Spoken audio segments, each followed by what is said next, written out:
നമ്മളെല്ലാവരും മറ്റൊരു വെക്കേഷൻ്റെ തുടർച്ചയിലാണ്, അല്ലെങ്കിൽ ഒരു വെക്കേഷൻ്റെ സ്റ്റാർട്ടിങ്ങിലാണ്. അപ്പോൾ പാരൻസിനെ സംബന്ധിച്ച് ഇത് ഒരുപാട് കൺഫ്യൂഷൻ കൂടിയുള്ളൊരു സമയമാണ്. എങ്ങനെയാണ് ഒരു ബെറ്റർ ആയിട്ട് നമ്മളെ മക്കൾക്ക് വെക്കേഷൻ യൂസ് ചെയ്യാൻ പറ്റുന്ന രീതിയിലേക്ക് നമുക്കൊരു ഗൈഡ് ചെയ്യാൻ പറ്റുക എന്നുള്ളതൊക്കെ. അപ്പോൾ കുട്ടികളുടെ വെക്കേഷനുമായി ബന്ധപ്പെട്ട കുറച്ച് കാര്യങ്ങളാണ് നമ്മൾ ഈ വീഡിയോയിൽ ഡിസ്കസ് ചെയ്യുന്നത്. ഇന്ന് നമ്മളോട് ഇതിനെക്കുറിച്ച് കൂടുതൽ ക്ലാരിറ്റി തരാൻ നമ്മളെ കൂടെയുള്ളത് അബ്ദുൽ ഷുക്കൂർ മാഷാണ്. കഴിഞ്ഞ 20 വർഷത്തിലധികമായിട്ട് ഗവൺമെൻറ് സ്കൂളിൽ അധ്യാപകനായിട്ട് വർക്ക് ചെയ്യുന്നു. കഴിഞ്ഞ 14 വർഷത്തോളമായിട്ട് ഹയർ സെക്കൻഡറി സൈക്കോളജി ടീച്ചർ കൂടിയിട്ടാണ്. So Shukoor sir, welcome. ഇപ്പം വെക്കേഷൻ ജസ്റ്റ് തുടങ്ങി. അപ്പം വെക്കേഷൻ തുടങ്ങിയ സമയത്ത് എല്ലാ പാരൻസും കൺഫ്യൂഷനിലാണ്. ബീങ് 7 വയസ്സായ ഒരു മോൻ്റെയും 10 മാസമായ മോളുടെയും പാരൻ്റ് എന്നുള്ളത് ഞാനും കൺഫ്യൂഷനിലാണ്. കാരണം എന്താ വെച്ചാൽ നമുക്കൊക്കെ നമ്മളെ കുട്ടികൾ ഭയങ്കര ഇഷ്ടമാണ്, എല്ലാ പാരൻസിനും. അപ്പം എങ്ങനെയാണ് വെക്കേഷൻ കുട്ടികളെ ഏറ്റവും നല്ല രീതിയിൽ അവരുടെ എല്ലാ അർത്ഥത്തിലുമുള്ള ഡെവലപ്മെൻറ്റിന് യൂസ് ചെയ്യാൻ പറ്റുക എന്നുള്ള നമ്മളെ കൺഫ്യൂഷൻ. പ്രത്യേകിച്ച് നമുക്കറിയാം, പുതിയ സിസ്റ്റത്തിൽ കുറേ നമ്മൾ തന്നെ ഡിസ്കസ് ചെയ്തു, ഫ്യൂച്ചർ സ്കിൽസിൻ്റെ കുറവുണ്ട്, ലൈഫ് സ്കിൽസിൻ്റെ കുറവുണ്ട്. അതുപോലെ തന്നെ പല ആസ്പെക്റ്റുകളിലും ഭയങ്കരമായിട്ടൊരു മൊബൈൽ സ്ക്രീൻ അഡിക്ഷൻ വളരെ കൂടുതലായിട്ടുള്ള ഒരു സമയം കൂടിയിട്ടാണ്. അപ്പോൾ എങ്ങനെയാണ് പാരൻസ് ഈ വെക്കേഷൻ പ്ലാൻ ചെയ്യേണ്ടത്? നമുക്കതിലേക്ക് നോക്കൂ, വെക്കേഷനുകള് എല്ലാ കാലത്തും രക്ഷിതാക്കൾക്ക് കൺഫ്യൂഷൻ ഒരു പ്രതിസന്ധിയായിരുന്നു എന്നാണ് ഞാൻ മനസ്സിലാക്കുന്നത്. പക്ഷേ രക്ഷിതാക്കൾ അതിന് ബ്യൂട്ടിഫുള്ളി മാനേജ് ചെയ്തിരുന്നു. ഓക്കെ, ഞാനൊക്കെ അത്യാവശ്യം അറിയാലോ, എനിക്കൊരു 10 മിനിറ്റിലധികം ഒരു സ്ഥലത്ത് അടങ്ങിയിരിക്കാൻ പറ്റില്ല, അങ്ങനെ എപ്പോഴും ഓടിച്ചാടി നടക്കുന്ന ഒരാളാണ്. അപ്പം എന്നൊക്കെ മാനേജ് ചെയ്തിരുന്നതെന്ന് വെച്ച് കഴിഞ്ഞാൽ, നമുക്ക് കുറേ ചെയ്യാനുള്ള ഉത്തരവാദിത്തങ്ങൾ ഓൾറെഡി അവരിങ്ങനെ ഏകദേശം ഒരു പ്ലാൻ ആക്കി വെച്ചിട്ടുണ്ടാവും. നമ്മൾ ഈ വേനലിലാണ് നമ്മൾ കൊപ്ര വെട്ടുക, അതിനെ എണ്ണാക്കി മാറ്റുന്നത്, അതിൻ്റെ അനുബന്ധ പരിപാടികൾ, പിന്നെ കുറച്ച് കശുവണ്ടി, തോട്ടം, മാങ്ങ. അപ്പോൾ ഇതൊക്കെ ഇങ്ങനെയാണ് മാനേജ്മെൻറ്റ് സിസ്റ്റം. ഇന്ന് നമ്മൾ അതിൽ നിന്നൊക്കെ മാറി കുറേയും കൂടിയും എല്ലാതും വളരെ ഇത് ചെയ്യുന്ന, എന്താ പറയുക, സ്പീഡായ ഒരു കാലത്ത്. ഈ സ്പീഡാണ് യഥാർത്ഥത്തിൽ നമ്മുടെ ഒരു പ്രശ്നം. അപ്പോൾ ഇതിനെങ്ങനെ സ്കെഡ്യൂൾ ചെയ്യണം എന്നുള്ളത് പാരൻസിന് പലപ്പോഴും അറിയുന്നില്ല. കാരണം സ്കെഡ്യൂൾ ചെയ്യണമെങ്കിൽ ഇവരെന്ത് ചെയ്യണം, അത് ഇവരൊന്ന് ഫ്രീ ആയിരിക്കണം. They are busy with their digital device. ഇപ്പം അടുത്തൊരു ദിവസം ഒരു വീട്ടിൽ പോയപ്പോൾ ഒരു കുട്ടി ഇങ്ങനെ പരാതിയായിട്ട് പറഞ്ഞു, എന്താണ് ഉമ്മമ്മയും ആ കുട്ടി തമ്മിൽ തീരെ പോരാ കണക്ഷൻ. 6 വയസ്സ് 7 വയസ്സുകൾ. അപ്പോൾ കുട്ടി പറഞ്ഞതെന്ന് വെച്ചാൽ, ഉമ്മമ്മ എത്ര ചോദിച്ചാലും ഹോട്ട്സ്പോട്ട് തരില്ല. മനസ്സിലായോ? ബാക്കി ആര് കൊടുക്കും, ആൻറ്റിമാര് കൊടുക്കും, ബാക്കിയുള്ളവരൊക്കെ കൊടുക്കും, ഉമ്മമ്മ എൻ്റെ ഹോട്ട്സ്പോട്ട് തരില്ല. അപ്പൊ രസമായിട്ട് നമ്മൾ ഉമ്മമാൻ്റെ അടുത്ത് ചോദിച്ചു, എനിക്കല്ല ഡാറ്റ തികയില്ല. This is the issue. അപ്പൊ ഇത് ചെയ്തിരുന്ന ഈ ഉമ്മമ്മ 6 വർഷം മുന്നത്തെ വെക്കേഷനിൽ പച്ച ഓല കൊണ്ട് തത്തമ്മൻ ഉണ്ടാക്കിയത് അമ്മമാനെ എനിക്ക് ഓർമ്മയുണ്ട്. മനസ്സിലായോ? എന്നിട്ട് എല്ലാ കുട്ടികളും ഇങ്ങനെ ഇരിക്കും. ഇതിൽ എനിക്ക് ഒരു രസകരമായ ഒരു ജസ്റ്റ് ഒരു എക്സ്പീരിയൻസ് ആയിരിക്കണം പറയാനുള്ളത്. നമ്മളെ ഫ്ലഡ് വന്നപ്പോൾ 2 ഫ്ലഡിലും, 18 ഫ്ലഡിലും 19 ഫ്ലഡിലും, എനിക്ക് കുറേ സിസ്റ്റേഴ്സിന് കുറേ മക്കളുണ്ട്. എല്ലാവരും എൻ്റെ വീട്ടിലായിരുന്നു. അന്ന് ഞാൻ മനസ്സിലാക്കിയ ഒരു കാര്യമാണ്, കുട്ടികൾക്ക് ക്യൂരിയോസിറ്റി ഉണ്ടാക്കുന്ന എന്തും ഏത് സംഗതിയും ഇറസ്പെക്റ്റീവ് ഓഫ് ദ ഏജ് കുട്ടികൾ ഇന്ന് വൃത്തിക്ക് ചെയ്യും. അപ്പോൾ നമ്മൾ പണ്ട് കാലത്ത് നമുക്ക് ഉണ്ടായിരുന്ന കുറേ ഗെയിമുകളുണ്ട്, കുഞ്ഞു കുഞ്ഞു ഗെയിമുകളുണ്ട്. ചിലതൊക്കെ ഭയങ്കര ആളുകൾ റിസർച്ച് ചെയ്തുണ്ടാക്കിയാൽ നമുക്ക് തോന്നിപ്പോകുന്ന ചില സാധനം. ഇതൊന്നും നമ്മൾ ഇന്ന് കുട്ടികളെ പഠിപ്പിക്കുന്നേ ഇല്ല. ഓക്കെ, ഇന്ന് രാവിലെ ഞാൻ ബാൽക്കണി കാണുമ്പോൾ ഞാൻ അനീസ് ഭായിൻ്റെ അടുത്ത് ചോദിച്ചു, ഓർമ്മയുണ്ടോ, ഇന്ന് ഫുൾ മൂണുള്ള ദിവസമാണ് കേട്ടോ. ആ എക്സ്പെക്ടേഷൻ, ആ ഫുൾ മൂണുള്ള ദിവസം നോക്കൂ, ലോകം ഒരുപാട് മാറി, ഭയങ്കര ഭംഗിയുണ്ട്, ഭംഗിയുള്ള സാധനങ്ങളൊക്കെ വന്നെങ്കിലും ഈ പ്രകൃതിയോളം ഭംഗിയുള്ള വേറെ ഒന്ന് ഇല്ല. ആ പ്രകൃതിയിലേക്കുള്ള ഒരു തിരിച്ചു പോക്കാണ്. അത് ഫ്ലാറ്റിലുള്ള ആൾക്കാരെ സംബന്ധിച്ച് ഡിഫറെൻ്റ് ആയിരിക്കും, വീടുള്ളവർക്ക് ഡിഫറെൻ്റ് ആയിരിക്കും. സോ അതൊന്ന് പേരൻസ് ആദ്യം ചെയ്യേണ്ട ഒരു സാധനം. ഏതിനും പ്ലാനിങ് വളരെ പ്രധാനപ്പെട്ട ഒരു കാര്യമാണ്. ഞാൻ ഇന്നലെ രാത്രി എൻ്റെ ഫാമിലിനെ ആക്കിയിട്ടാണ് അനീസ് ഭായിൻ്റെ കൂടെ ജോയിൻ ചെയ്തത്. അവരുടെ അടുത്ത് കൃത്യമായിട്ട് പറഞ്ഞിട്ടുണ്ട്, ഇന്ന് 12:30 മണിയാകുമ്പോഴത്തേക്ക് ഈ അടുത്ത ഒരാഴ്ചക്കുള്ള പ്ലാന് നിങ്ങൾ എഴുതി തയ്യാറാക്കി. നമ്മളെ സംബന്ധിച്ച് എഴുതി തയ്യാറാക്കിയതോ നമുക്ക് വിസിബിലിറ്റി ഉള്ളതോ അല്ലാത്ത ഒരു ഇത് വന്നു കഴിഞ്ഞാൽ, ഇപ്പം നോക്കൂ, ഒരു ഹർത്താൽ വന്നു, പെട്ടെന്ന് വന്നു, നമുക്കൊരു പ്ലാനും ഇല്ല. നമ്മൾ എന്താ ചെയ്യുക? നല്ല വൈകി എണീക്കും, നെറ്റ്ഫ്ലിക്സിൽ ഏതെങ്കിലും സിനിമ ഉണ്ടെങ്കിൽ കാണും, ചിലപ്പോൾ ഏതെങ്കിലുമൊക്കെ ഫ്രണ്ട്സിനെ വിളിക്കും. അത് സ്കെഡ്യൂൾഡ് അല്ല. പക്ഷെ നേരെ മറിച്ച് നമുക്ക് ഓൾറെഡി കൃത്യമായൊരു സാധനം. ഇപ്പം ഞാൻ പറഞ്ഞത്, ഞാൻ എപ്പോഴും ഒരു ഫുൾ മൂണിൻ്റെ ഭയങ്കര ആരാധകൻ കേട്ടോ. അപ്പോൾ അടുത്ത ഫുൾ മൂണുള്ള, ഇപ്പം ഇന്നത്തെ ഫുൾ മൂൺ കഴിഞ്ഞാൽ അടുത്ത ഫുൾ മൂണുള്ള ഡേയിലേക്ക് ഞാൻ ഇപ്പോഴേ പ്ലാൻ ചെയ്തിട്ടുണ്ട്. ആ പ്ലാൻ ചെയ്ത ഡേയിൽ എന്തൊക്കെയാണ് നമ്മൾ പോകുന്ന സ്ഥലം, ചെയ്യുന്ന സ്ഥലമൊക്കെ തമ്മിൽ ബന്ധം. അപ്പോൾ പലപ്പോഴും പാരൻസ് ഉണ്ടാക്കേണ്ട ഒരു സ്കില്ലെന്ന് പറയുന്നത്, വെക്കേഷനിൽ നല്ല മൊത്തത്തിലുള്ളത് ഒരു ടൈമും സ്പേസും പേഴ്സണും റിസോഴ്സും തമ്മിലുള്ള ഒരു കണക്ടിവിറ്റി ഒന്ന് കുട്ടികളെ പഠിപ്പിക്കുകയും ആരതിനെ മൊബിലൈസ് ചെയ്യും. പാരൻസ് ഫുൾ ടൈം നിൽക്കേണ്ട ആവശ്യമൊന്നുമില്ല. അനീസ്ബയ്ക്ക് ഓർമ്മ ഉണ്ടാവും, നമ്മളൊക്കെ ചെറുപ്പത്തിൽ ചെറിയ കുഞ്ഞു വീടുണ്ടാക്കിയിരുന്നില്ലേ, ഓർമ്മയില്ലേ? ഇതൊന്നും കുട്ടികൾക്ക് ഭയങ്കര ഇഷ്ടമാണ്. പക്ഷെ പലപ്പോഴും ഫ്ലാറ്റിൽ നിങ്ങൾക്ക് അതിന് പറ്റൂല. പക്ഷെ നിങ്ങൾക്ക് എന്ത് ചെയ്യാൻ പറ്റും, അതിൻ്റെ ഒരു മറ്റേ വേർഷൻ കൊണ്ടുവരാൻ വേണ്ടി പറ്റും. നിങ്ങൾക്ക് ചെറിയ മോളുണ്ട്, മോനുണ്ട്, നിങ്ങളൊരു ടെന്റിന് ഓൺലൈനിൽ നിങ്ങൾ ബുക്ക് ചെയ്താൽ മറ്റന്നാളെ അല്ലെങ്കിൽ നാളെ so they can assemble that. So quality time plan ചെയ്ത് കുറച്ച് സമയം ഇൻവെസ്റ്റ് ചെയ്യുകയും ഇതിനെ കൃത്യമായിട്ട് ഷെഡ്യൂൾ ചെയ്ത് ആ കുട്ടികളെ ഹെൽപ്പ് ചെയ്യുകയും ചെയ്താൽ വെക്കേഷന് ഭയങ്കര ബ്യൂട്ടിഫുൾ ആയ ഒരു എക്സ്പീരിയൻസ് ആയിരിക്കും. ഓക്കെ. അപ്പൊ ഇതില് എനിക്ക് തോന്നുന്നത് ഇപ്പൊ ഈ കളി പറഞ്ഞ സമയത്ത് ഇപ്പൊ കുട്ടികൾക്ക് പൊതുവെ നമ്മുടെയൊക്കെ ഒരു കോൺസെൻട്രേറ്റ് ചെയ്യാൻ പറ്റുന്ന സമയം എന്ന് പറയുന്ന പോലെ തന്നെ ആയിരിക്കും. ഞാൻ മോനോട് കളിയുമ്പോൾ കരുതിയിട്ടുള്ള ഒരു സാധനം എന്താ വെച്ചാൽ, വീട്ടിൽ ഇപ്പോൾ ഒരുപാട് ടോയ്സ് ഉണ്ട്. ഒരു ടോയ് ആയിട്ടുള്ള കളി ഒരു 10-20 മിനിറ്റ് കഴിഞ്ഞാൽ അവർക്ക് അങ്ങ് ബോറടിക്കുകയാണ്. ഓക്കെ, അത് പൊതുവെ ഒരു പ്രതിഭാസമാണ്. അതായത് കുട്ടികൾക്ക് ഇപ്പം ഒരു കളിയിൽ നിന്ന് അടുത്ത കളിയിലേക്ക് ഷിഫ്റ്റ് ചെയ്യേണ്ട ഓപ്ഷൻ നമ്മൾ കണ്ടെത്തേണ്ടതെന്ന് തോന്നുന്നു. അതൊരു ഗ്ലോബൽ ഷിഫ്റ്റിന്റെ ഭാഗമായിരിക്കും. മുമ്പൊക്കെ നമ്മൾ ഒരു ദിവസം ചിലപ്പോൾ 2-3 കളി വെച്ചിട്ട് ഒരു ദിവസം തീർത്തിരുന്ന സമയത്ത് ഇപ്പൊ ഒരു ടൈം കഴിഞ്ഞാൽ തന്നെ പലപ്പോൾ അത് ഒരു ലോങ് ലാസ്റ്റിംഗ് ക്യൂരിയോസിറ്റി ഇല്ലാത്തൊരു പ്രശ്നമാണോ അതോ ഒരു നോർമൽ ആസ്പെക്ട് ആയിട്ടാണോ ഫീൽ ചെയ്യുന്നത്? അല്ല, ഞാൻ അതിന് കൃത്യമായ ഉത്തരം ഉണ്ടെങ്കിൽ പ്രയോറിറ്റി ഇപ്പോഴും കുട്ടികൾക്ക് സ്ക്രീനാണ്. ഓക്കെ, സ്ക്രീന് അവിടെ എവിടെയോ ഉണ്ട് എന്നുള്ള ഒരു സാധനമുണ്ട്.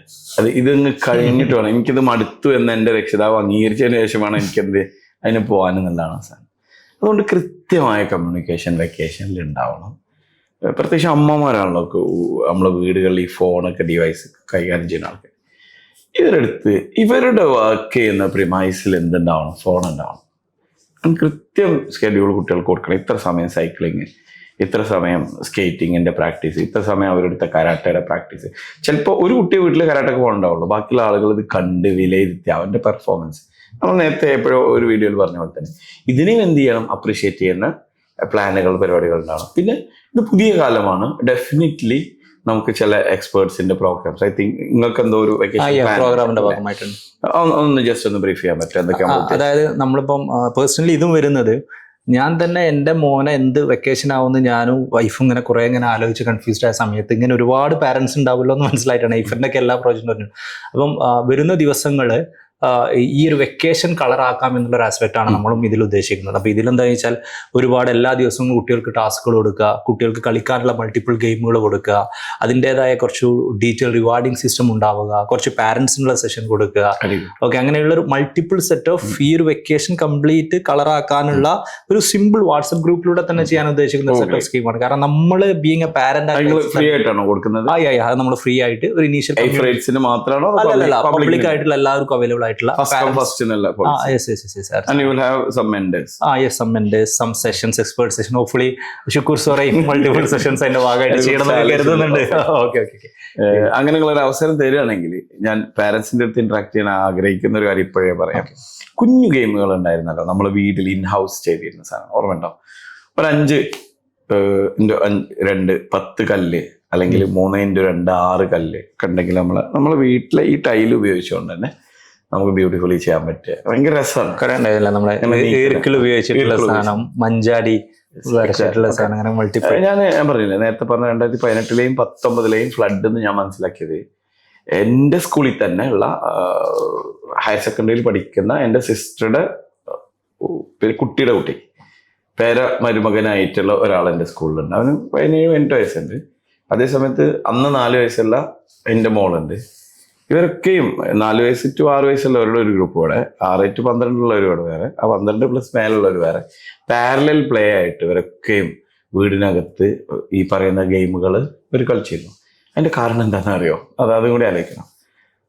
18-ലെയും 19-ലെയും ഫ്ലഡിൽ 2-3 ദിവസം കറണ്ട് ഉണ്ടായിരുന്നില്ല. മനസ്സിലായോ? അത് ഫോൺ സൈഡാണ്. നേരെ മറിച്ച് ആ ഫോൺ അവിടെ 4 എണ്ണം ആക്റ്റീവ് ആയിട്ടുണ്ട്. ഈ കളി മടുത്ത ആൾക്കാരുടെ എണ്ണം കൂടും.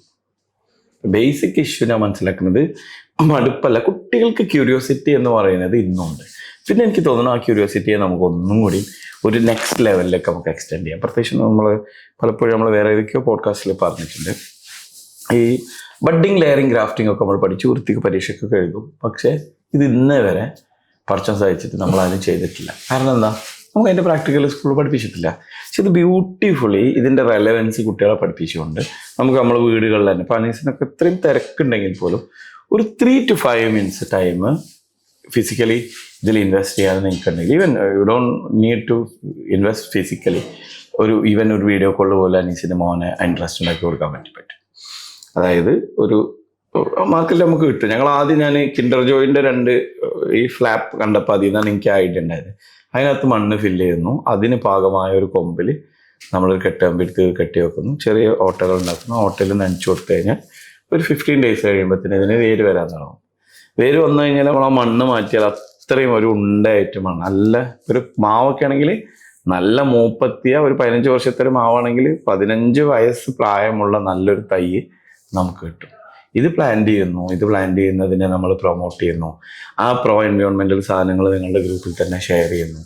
അത് മറ്റു പാരൻസ് അറിയുന്നു. അത് ആ കുട്ടിക്ക് കൊടുക്കുന്ന അപ്രീസിയേഷൻ. ചിലപ്പോൾ ഒരു പരിചയമില്ലാത്ത മലപ്പുറം ജില്ലയിൽ നിന്നോ കണ്ണൂരിൽ നിന്നോ കാസർഗോഡ് നിന്നൊക്കെ ആയിരിക്കും നിങ്ങളെ കോവൂരോ അല്ലെങ്കിൽ കാലിക്കറ്റ് ടൗണിലൊക്കെ ഉള്ള ഒരു കുട്ടിക്ക് അപ്രീസിയേഷൻ കിട്ടും. ആ രീതിയിൽ നമുക്ക് ബ്യൂട്ടിഫുള്ളി ചെയ്യാം എന്നാണ് എനിക്ക് തോന്നുന്നത്. എന്തായാലും അങ്ങനെ ഒരു എഫേർട്ട് നിങ്ങൾ എടുത്തതിനുള്ള എന്തായാലും എൻ്റെ 3 കുട്ടികൾ അതിലുണ്ടാവും. ഒറ്റ ചോദ്യം കൂടി. ഇപ്പൊ നമ്മളെ ഈ വെക്കേഷൻ ആവുന്ന സമയത്ത് നമ്മൾ കൂടുതൽ കേൾക്കുന്ന ഒരു സംഭവമാണ് ഈ വെക്കേഷൻ എങ്ങനെയെങ്കിലും ഒന്ന് കഴിഞ്ഞിട്ടിയാൽ മതി ഇനി, ഓക്കെ എന്നാൽ സ്കൂൾക്ക് അങ്ങ് പറഞ്ഞയക്കാൻ എന്നുള്ളത്. നമ്മൾ കഴിഞ്ഞ കുറെ കാലങ്ങളായിട്ട് വെക്കേഷനിൽ കാണുന്ന നേരത്തെ ജെൻസി എന്ന് പറഞ്ഞ പോലെ ഒരു സാധനം ഇത്. അപ്പൊ അതുകൊണ്ട് തന്നെ കുട്ടികൾക്ക് ഭയങ്കര വികൃതിയാണെന്നുള്ളത്. ഇത് കുട്ടികൾക്ക് വികൃതി കൂടിയ പ്രശ്നമാണോ, അതോ സ്കൂളിൽ കുട്ടികൾ പോയതുകൊണ്ട് പാരന്റ്സ് കുട്ടികളെ മനസ്സിലാക്കാൻ പറ്റാത്തതാണോ, അല്ലെങ്കിൽ കാലങ്ങളായിട്ട് നമ്മൾ തമാശക്ക് പറയുന്ന ഒരു ഡയലോഗാണോ? എല്ലാം കൂടി മിക്സ്ഡാണ്. നോക്കൂ, എല്ലാത്തിനും വിസിബിലിറ്റി വന്ന കാലമാണ്. ഓക്കെ, ഞാനും അനീസ് സാറും ഇതേപോലെ കാഷ്വലി രസമായി സംസാരിച്ചിരുന്ന ഈ ഒരു സാധനം ഇവിടെ തീരേണ്ടതാണ്. ഇതിപ്പോൾ വീഡിയോ ഷൂട്ട് ചെയ്യുന്നതോടുകൂടി ഇത് മലയാളം അറിയുന്ന ആളുകളിലേക്ക് മൊത്തത്തും സബ് ടൈറ്റിൽ കൊടുക്കുകയാണെങ്കിൽ വേറെയും ഭാഷകളിലേക്ക് ആ രീതിയിലേക്ക് നമുക്ക് വിസിബിലിറ്റി വളരെ ഫ്രീ ആയ ഒരു കാലമാണ്. പിന്നെ ഞാൻ നേരത്തെ പറഞ്ഞല്ലോ, ഫിസിക്കൽ ആക്ടിവിറ്റീസിൻ്റെ കുറവ് കാരണം ഇമ്പൾസിവിറ്റി എന്നുള്ളത് ഇന്നൊരു പ്രധാനപ്പെട്ട ഒരു കാര്യമായിട്ടുണ്ട്.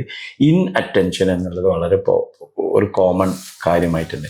ഇതുകൊണ്ട് തന്നെ ഈ കുട്ടികളിലുള്ള ഈ ഒരു പിരിപിരി, നമ്മൾ സാധാരണ ക്ലിനിക്കലി പറയുകയാണെങ്കിൽ അറ്റൻഷൻ ഡെഫിസിറ്റ് ഹൈപ്പർ ആക്ടിവിറ്റി എന്നൊക്കെ പറയുന്നത്, അല്ലെങ്കിൽ അത്തരം പ്രകൃതം വളരെ കൂടുതലാണ്.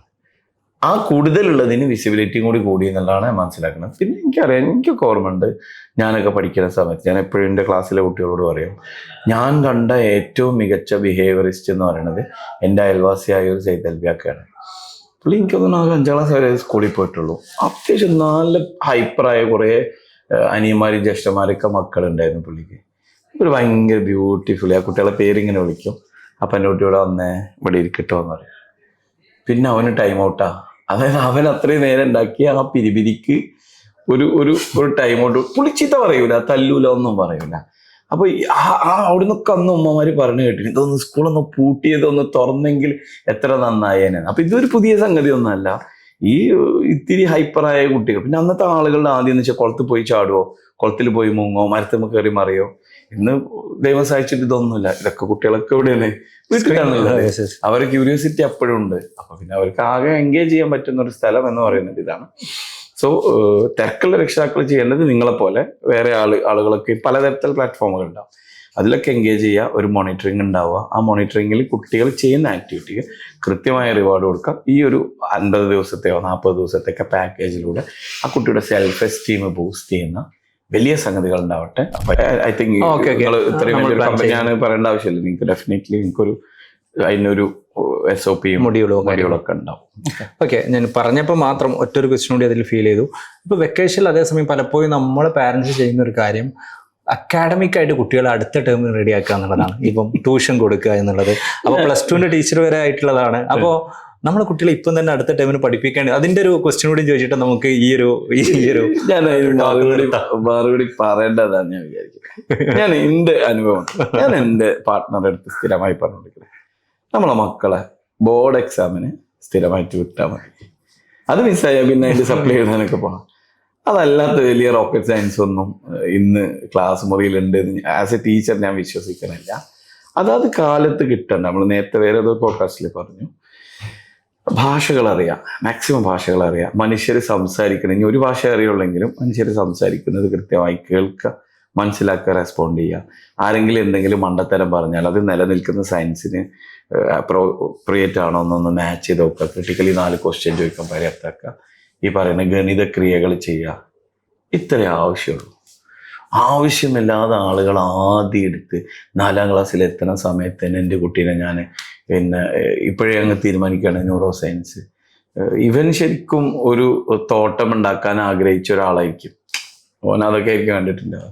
എന്നിട്ട് ഇവനെ പിടിച്ച് പ്രഷർ ചെയ്തിട്ട് പിന്നെ അവസാനം ഇവനൊരു വേട്ടക്കാരനായിട്ടാണ് പുറത്തിറങ്ങുക. ഞാൻ മനസ്സിലാക്കുന്നത് ഈ ഡ്രഗ് കേസുകളിൽ പോലും നിങ്ങൾ ഓരോ കുട്ടിയുടെ അടുത്തും individually as A human being അയാളെ പരിഗണിച്ചുകൊണ്ട് നിങ്ങൾ അയാളുടെ അടുത്ത് സംസാരിക്കുമ്പോൾ അയാളെ സ്വപ്നങ്ങൾ, ഇത് രക്ഷിതാക്കൾ ശരിക്കും കേൾക്കണ്ട, അയാളെ സ്വപ്നങ്ങൾ തല്ലിക്കെടുത്തിയ രക്ഷിതാക്കൾക്ക് അതിൽ വലിയ പങ്കുണ്ട്. പ്രത്യേകിച്ച് ഞാൻ നേരത്തെ പറഞ്ഞ ഹൈപ്പറായ കുട്ടികൾ, അത് ഹൈപ്പറാണെന്ന് മനസ്സിലാക്കി അവരെ ഹൈപ്പർ ആക്ടിവിറ്റിയെ ചാനലൈസ് ചെയ്തില്ലെങ്കിൽ, വൈവിധ്യങ്ങൾ അവർക്ക് കൊടുത്തില്ലെങ്കിൽ അവർക്ക് വേഗം മടുക്കും.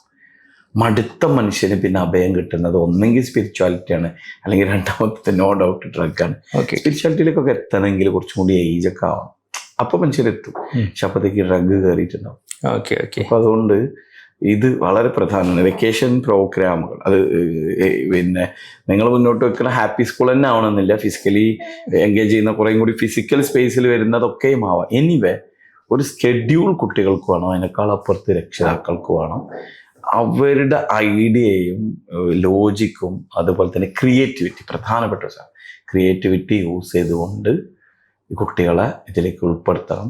ഞാനൊക്കെ പലപ്പോഴും ചെയ്യണമെന്ന് വെച്ചാൽ നമ്മൾ വീട്ടിൽ ഇഫ്താർ വരുമ്പോൾ മറ്റ് ഈദ് പ്രോഗ്രാമൊക്കെ വരുന്ന സമയത്ത് നമുക്ക് ജസ്റ്റ് ഒരു സെക്കൻഡ് ഒരു വോയിസ് മെസ്സേജ് ഷെഫ് എല്ലാ കാര്യങ്ങളും ചെയ്യും. പക്ഷെ ഓരോ തവണയും അതൊരു ആക്ടിവിറ്റി ആയി കൊടുത്ത് അവരെ കൊണ്ട് ലിസ്റ്റ് ചെയ്യിപ്പിച്ച് ബസുമതി റൈസിന് ഇത്രയാണ് വില, നമ്മൾ 5 കിലോ വാങ്ങുമ്പോൾ ഇത്ര, അതുകൊണ്ട് അതിൻ്റെ ഈ സൈഡ് നീ ചെയ്യണം, പർച്ചേസ് സൈഡ് നീ ചെയ്യണമെന്നുണ്ട്. ഓരോരുത്തർക്കും ടാസ്ക് കൊടുക്കും, അവർ ബ്യൂട്ടിഫുള്ളി ചെയ്യാറുണ്ട്. ഞാൻ പറഞ്ഞില്ലേ ഇന്നലെ ഒരു മലപ്പുറം ടു തന്താണിയുള്ള ഒരു 45 മിനിറ്റ് ഞങ്ങൾക്ക് ഒരു ഫാമിലി ടൈം ശരിക്കും ഒരു ക്ലോസ് സ്പേസിൽ ഇട്ടിട്ടുള്ളൂ. അതിൻ്റെ ഉള്ളിൽ ഇതൊക്കെ തീരുമാനമാക്കിയിട്ട് പോകുന്നത്. ഞാൻ ഇന്ന് ഉച്ചയ്ക്ക് 2 മണിയാകുമ്പോഴത്തേക്ക് അത് എന്തൊക്കെ ചെയ്തു എന്നുള്ള ഡീറ്റെയിൽ ഞാൻ ഇവിടെയാണ്. ഞാൻ ചിലപ്പോൾ ഇനി 2 ദിവസം കഴിഞ്ഞിട്ടായിരിക്കും അവിടെ പോകുന്നുണ്ടാവും. ഈ ഒരു മോണിറ്ററിങ്, എന്നാൽ അവരെ അങ്ങനെ ബുദ്ധിമുട്ടാക്കാത്ത ഒരു മോണിറ്ററിങ്ങും ഇത്തരത്തിൽ നിങ്ങളെപ്പോലുള്ള ആളുകൾ സപ്പോർട്ട് ചെയ്യുന്ന ക്ലാസ്സുകൾ ഒന്ന് അറ്റൻഡ് ചെയ്യുകയും ചെയ്ത് കഴിഞ്ഞാൽ ഒരു അടുത്ത ക്ലാസ്സിലേക്കല്ല, അടുത്ത ഏജിലേക്കുള്ള നമ്മളെ വിദ്യാഭ്യാസം യഥാർത്ഥത്തിൽ പോകേണ്ടത് ഏജ് അപ്രോപ്രിയേറ്റ് ആയിട്ടുള്ള ഉത്തരവാദിത്തത്തിലൂന്നിയുള്ള ഒരു സംഗതിയാണ്. നോക്കൂ, അനീസ് ഭായിയൊക്കെ മിനിമം ഒരു 10-30 പ്രാവശ്യങ്ങളിൽ KCBയിൽ വരി നിന്നിട്ടില്ലേ ബില്ലടക്കാൻ? ഇന്ന് നമ്മളെ മക്കൾക്ക് അങ്ങനെ ബില്ലടക്കാൻ വരി നിൽക്കാൻ പറ്റുമോ? ഇല്ല. വിത്തിൻ സെക്കൻഡ്സ് നമ്മൾ ബില്ലടക്കുന്നുണ്ട്. നമ്മൾ ആ ബില്ലടക്കാൻ പോവുക എന്ന് പറഞ്ഞാൽ എനിക്കൊക്കെ ഇപ്പോഴും ഓർമ്മയുണ്ട്. ആദ്യമായി KCBയിൽ പോയി ബില്ലടച്ച് ഞാൻ വരുമ്പോൾ ഞാനെന്തോ എവറസ്റ്റ് അല്ലേ ഒരു കോൺഗ്രർ ചെയ്ത് സന്തോഷത്തിലാണ് ഞാൻ വരുന്നത്. ഐ എം ഏബിൾ എന്ന് വെച്ചാൽ ആ അവസരം നമ്മുടെ കുട്ടികൾക്കില്ല. റേഷൻ കടയിൽ പോകുന്ന എക്സ്പീരിയൻസ് ഇല്ല, ഒന്നുമില്ല, എല്ലാം ഓൺലൈനാണ്. അപ്പോൾ ഈ ഓൺലൈൻ കാലത്ത് ഓഫ്ലൈനായ അനുഭവങ്ങൾ ഉണ്ടാക്കൽ രക്ഷിതാവിൻ്റെ ഉത്തരവാദിത്തമാണ്. അവിടെ രക്ഷിതാവിൻ്റെ ക്രിയേറ്റിവിറ്റി യൂസ് ചെയ്യണം. ആൻഡ് ഓരോ മൊമെൻറ്റിലും അതിനെ രക്ഷിതാവ് റിവാർഡ് ചെയ്തെങ്കിൽ മാത്രമേ കുട്ടികൾ ആവുള്ളൂ. കുട്ടികൾക്കൊരു മാറ്റവുമില്ല. ഞാൻ അങ്ങനെ ഇപ്പോഴും വിശ്വസിക്കുന്നത് എല്ലാ കുട്ടികളും ഇപ്പോഴും ക്യൂരിയസ് ആണ്. അതുകൊണ്ട് പ്രിയപ്പെട്ട രക്ഷിതാക്കൾ, എന്നെ കേൾക്കുന്നവരോട് പറയാനുള്ളത്, നിങ്ങൾ ലിസ്റ്റ് എടുത്തിട്ട്, ഞാൻ പറഞ്ഞില്ലേ ഈ വർഷത്തെ ഡിസംബർ 31 വരെയുള്ള എല്ലാ നിലാവുള്ള രാത്രികളും എൻ്റെ ഓൾറെഡി ഞാൻ ലിസ്റ്റ് ചെയ്ത് വെച്ചിട്ടുണ്ട്. ആ ദിവസങ്ങളിൽ എന്ത് തിരക്കുണ്ടെങ്കിലും ഞാനത് കണ്ടിരിക്കും, എൻ്റെ മക്കളെ കാണിച്ചിരിക്കും. ഞാനവിടെ ഇല്ലെങ്കിൽ എനിക്ക് വേണ്ടി അത് കാണിക്കുന്ന, അത് എക്സ്പ്ലെയിൻ ചെയ്യുന്ന ഓരോ മൂണിനും, നമുക്കറിയാം ഓരോ മാസത്തെ മൂണിനും ഒരു പ്രത്യേകതയും പേരുണ്ട്. ഇത് നമ്മുടെ കുട്ടികൾക്ക് അറിയാതെ അവരിങ്ങനെ യൂട്യൂബ് സ്ക്രോൾ ചെയ്ത് പോകുമ്പോൾ കാണേണ്ട ഒരു കാഴ്ചയല്ല. ഇത് രക്ഷിതാവ് കൂടെ ഇരുന്നിട്ട് ചെയ്യേണ്ടതാണ്. എന്തായാലും എല്ലാ രക്ഷിതാക്കൾക്കും ഒരു മനോഹരമായ ഒരു ഇൻസൈറ്റ്ഫുള്ളായ ആൻഡ് കുട്ടികളോടൊപ്പം അവർ വളരുന്ന, കുട്ടികളിൽ നിന്ന് അവർ ലേൺ ചെയ്യുന്ന, പരസ്പരം അനുഭവങ്ങൾ കൊടുക്കുന്ന എക്സ്പീരിയൻഷ്യൽ ലേണിംഗ് ഉണ്ടാവട്ടെ. എന്താ നിങ്ങളെ പേരെന്തായിരുന്നു? എന്ത് കളറാക്കാം? School vacation കളറാക്കാം. അപ്പൊ എല്ലാവരുടെ വെക്കേഷനും കളറാവട്ടെ. എല്ലാ പാരന്റ്സിന്റെയും ഷുക്കൂർ മാഷ് പറഞ്ഞ പോലെ പാരന്റ്സിന്റെയും മക്കളുടെയും വെക്കേഷൻ കളറാവട്ടെ. നമ്മൾ ഒരുപാട് പ്രോഗ്രാമുകളുണ്ട്. അതിൻ്റെ ലിങ്ക് കാര്യങ്ങളൊക്കെ യൂട്യൂബ് വീഡിയോ ഡിസ്ക്രിപ്ഷനിൽ നിങ്ങൾക്ക് കിട്ടുന്നതായിരിക്കും. കൂടുതൽ നമ്മുടെ മക്കളുടെ പഠനവുമായി ബന്ധപ്പെട്ട വീഡിയോസ് കാണാൻ ചാനൽ സബ്സ്ക്രൈബ് ചെയ്തിട്ടുണ്ടെന്ന് ഉറപ്പുവരുത്തുക. എല്ലാവരോടും ഒരുപാട് സ്നേഹം, സന്തോഷം, പ്രാർത്ഥന. Thank you.